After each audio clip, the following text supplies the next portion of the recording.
Alors,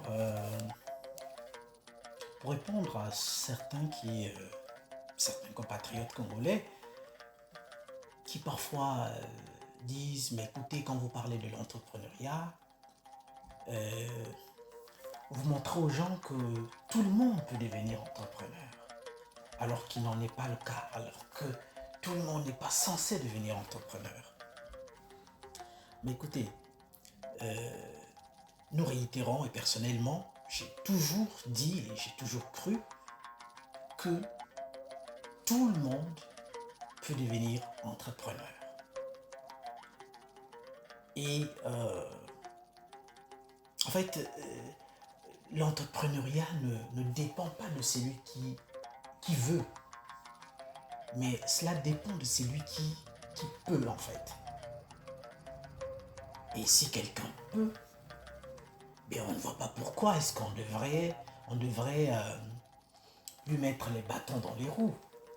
Donc le rôle, ce que nous faisons, certainement que c'est une façon de répondre à certains qui pensent qu'on est en train de... on dit, on demande aux gens d'entreprendre, on encourage en fait aux gens d'entreprendre et qu'on devrait plutôt s'adresser à une certaine catégorie. Mais nous n'avons pas un filtre. C'est ça le problème. On n'a pas un filtre qui puisse, ou un détecteur, qui puisse nous montrer la classe de ceux qui sont aptes à l'entrepreneuriat et la classe de ceux qui ne sont pas aptes, en fait.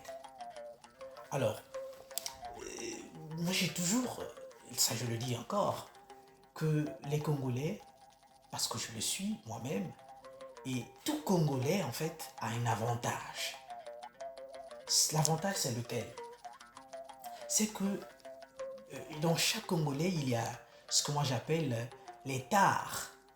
Alors les tares de l'entrepreneuriat en fait. Dans quelle mesure? Chaque Congolais sait se débrouiller.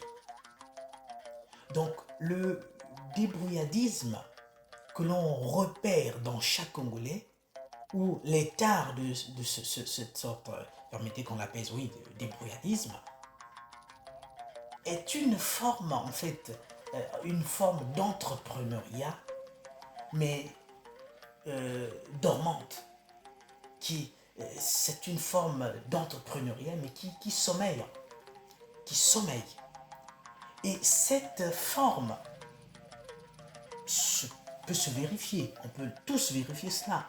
Quand nous prenons les rues, nous voyons déjà devant chaque parcelle de terrain, déjà devant chaque maison, nous avons une sorte de, on va l'appeler étalage.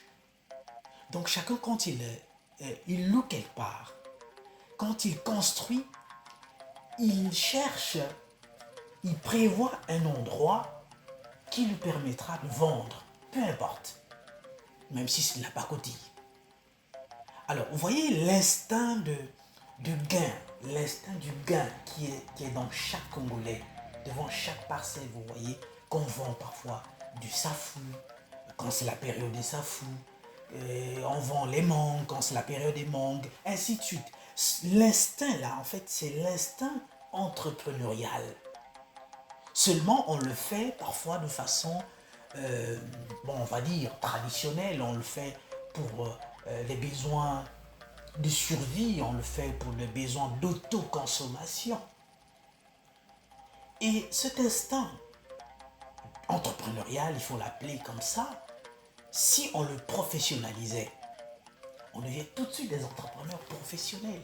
On ne doit plus faire des choses pour l'auto-survie, pour l'autoconsommation, pour juste hein, voilà, faire un geste pour qu'on dise bon, mais ça peut, on peut évoluer. Donc faire évoluer cet instinct entrepreneurial qui se manifeste en fait dans ce que nous appelons ici le débrouillardisme, le faire évoluer afin que nous soyons dans le cap des entrepreneurs professionnels.